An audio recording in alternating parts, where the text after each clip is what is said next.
Hello hi, I am doctor Kavita. आज मैं आप लोगों को एमआई के बारे में बताने वाली हूँ, जिसे हम नॉर्मली हार्ट अटैक भी कहते हैं। तो हार्ट अटैक में क्या होता है?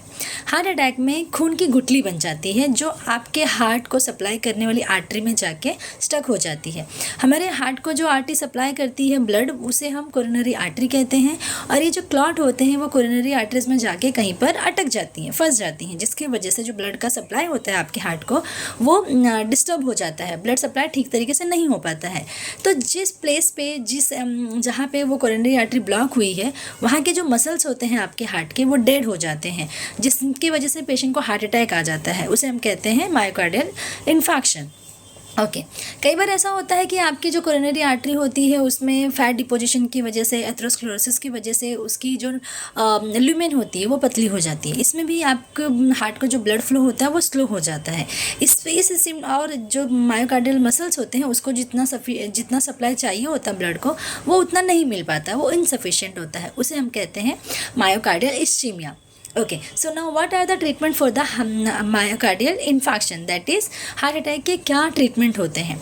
अगर पेशेंट आपके पास सिम्टम्स लेकर आता है चेस्ट पेन का, स्वेटिंग का, अनइजीनेस, रेस्टलेसनेस, समटाइम पाल्पिटेशन, तो पहले आप ये पेशेंट के ईसीजी करते हैं। ईसीजी में आपको दो तरह के चेंजेस मिलते हैं।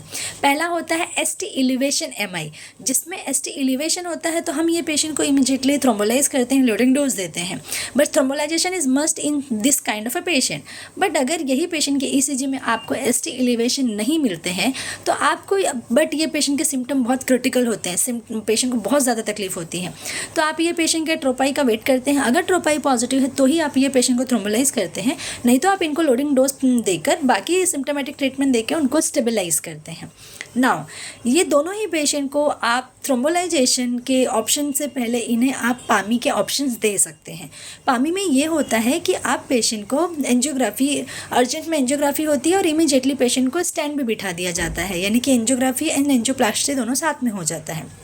उसी तरह से अगर पेशेंट पामी के लिए रेडी नहीं है तो आप ये पेशेंट को पहले थ्रोम्बोलाइज करते हैं, इनको स्टेबलाइज करते हैं एंड इसके बाद आगे इनका एंजियोग्राफी किया जाता है। एंजियोग्राफी के अकॉर्डिंग आप डिसाइड करते हैं पेशेंट को एंजियोप्लास्टी से ट्रीटमेंट हो सकती है या बाईपास से हो सकती है। Thank you.